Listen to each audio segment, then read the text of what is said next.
सुबह से लेकर शाम तक हजारों बार धमकियां धमकियां धमकियां।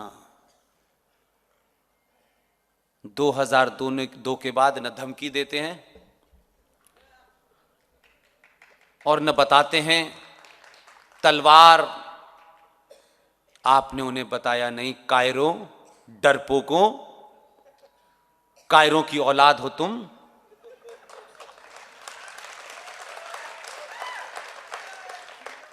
किस डरपोक की तुम औलाद हो यार? तुम चिल्लाते हो, वो एक चिल्लाता है गोल टोपी वाला।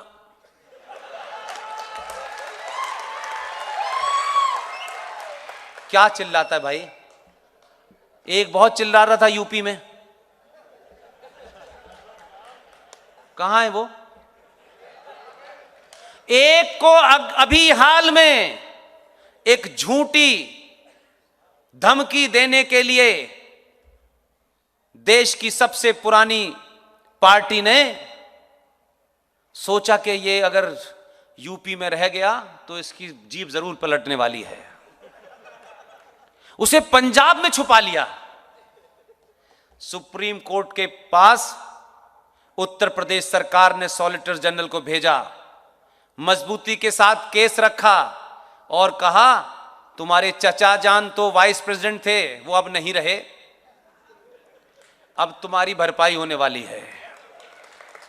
वो जाने वाला है 2 हफ्ते में। डर के मारे यूपी छोड़ के बैठ गया। बहुत बड़ा अंसारी था भाई, वो बड़ी धमकियां देता था। एक गेरुए वस्त्र वाला भेजा है, पता ही नहीं चल रहा कहां कहां गए हैं। इसलिए सिर्फ अपने विश्वास को मजबूत रखिए, न किसी पे अन्याय कीजिए, न किसी के अन्याय को 1 मिनट के लिए बर्दाश्त कीजिए।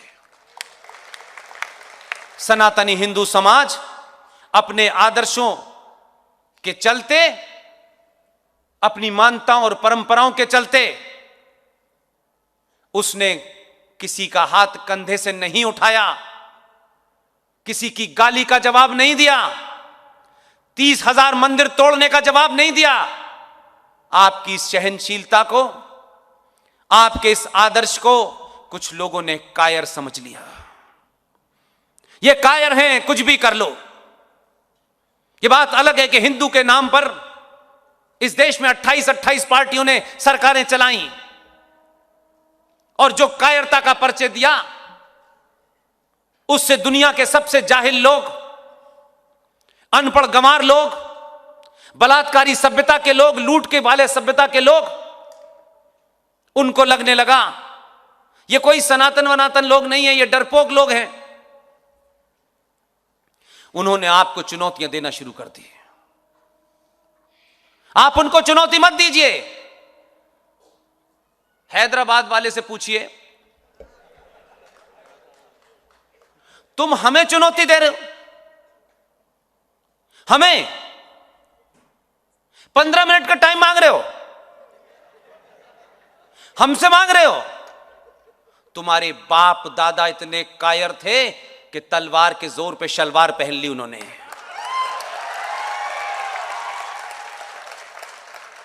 हमारे बाप दादा जब नहीं डरे, हम अब डरेंगे तुमसे? इसलिए भौंक कर मस्जिद में घुस जाना, बाहर मत निकलना। ध्यान रखना, सनातनी 100 किलोमीटर दौड़ाएगा, हाँफते हाँफते ही मर जाओगे, हथियार की जरूरत नहीं पड़ेगी। बार बार गाली मत दो। हमने पूरे हजारों साल में किसी संस्कृति को गाली नहीं दी। हमारी सहनशीलता थी। दुनिया से जो भी सरकार लोग आए, जो भी मजहब आए, कैसे भी थे, कभी हमने उनसे ये नहीं पूछा कि आप अच्छे हैं बुरे हैं। हमने सबको कहा आप यहीं से शुरू करिए। लेकिन तुम उस परंपरा वालों को कह रहे हो हम जब यहां से जाएंगे तो कुतुब मीनार भी ले जाएंगे, लाल किला भी ले जाएंगे। ये तो बताओ कहां जाओगे? बताओ कहां जाओगे?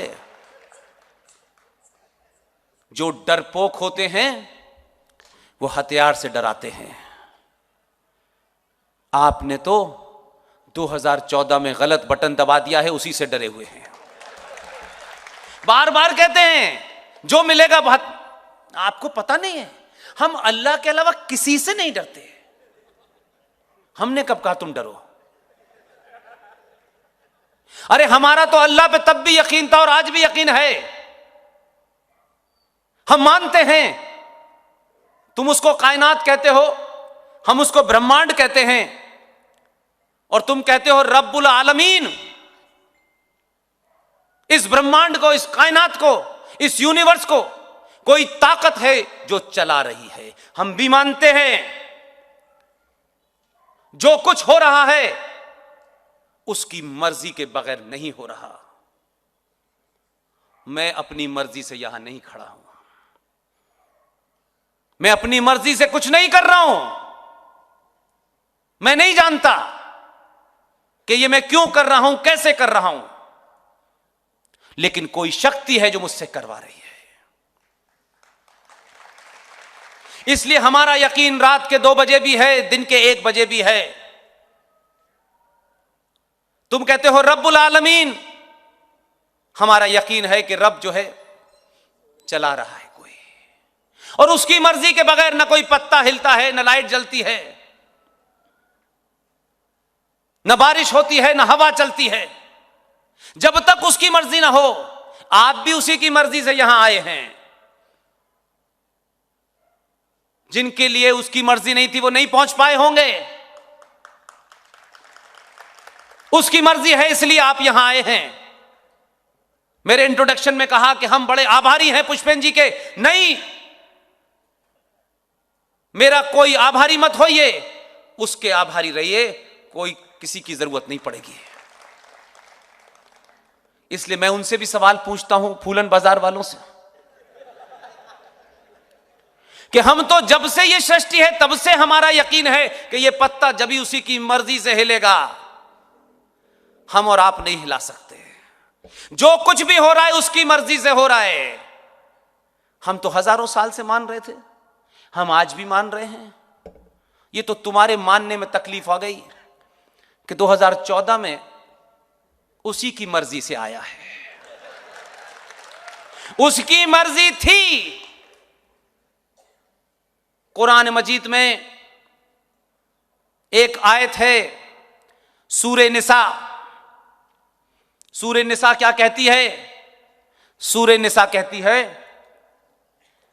कि अल्लाह अपने मानने वाले, जिनका मुसल्लत ईमान है, कंप्लीट ईमान है, अल्लाह उनसे बात करते हैं और कहते हैं कि मैं तुम्हें इस धरती जमीन पर भेज रहा हूं।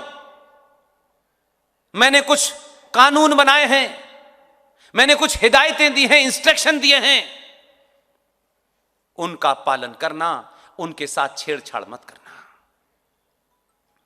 और जिस दिन भी तुम मेरे बताए उसूलों से हटे,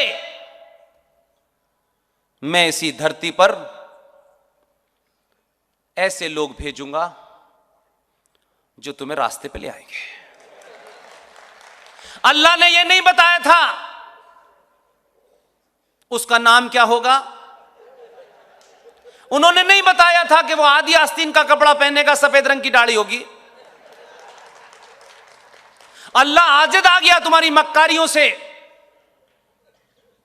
तुम्हारी जहालत से, तुम्हारी हत्यारी मानसिकता से। इसलिए अल्लाह को लगा कि 2014 में भेजो, नहीं ये पूरी कायनात को, इस धरती को मार काट करके समाप्त कर देंगे।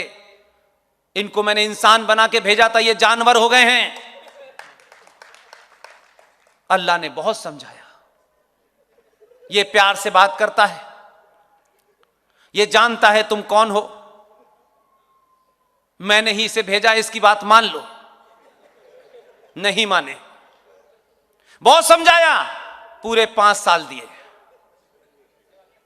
उन्होंने कहा ये तो जरूरत से ज्यादा ढीठ और मक्कार हैं, एक और दूसरा भेजो। अब जब वो पार्लियामेंट में भाषण कम देता है, आस्तीन ज्यादा चढ़ाता है, तो लोगों को समझ में आया अल्लाह की बात मान लेनी चाहिए। लेकिन अभी भी बहुत सारे कह रहे हैं नहीं नहीं नहीं, अभी नहीं, हमें तो अल्लाह पे यकीन है, तो अल्लाह नहीं तो भेजा, यकीन किस बात का है?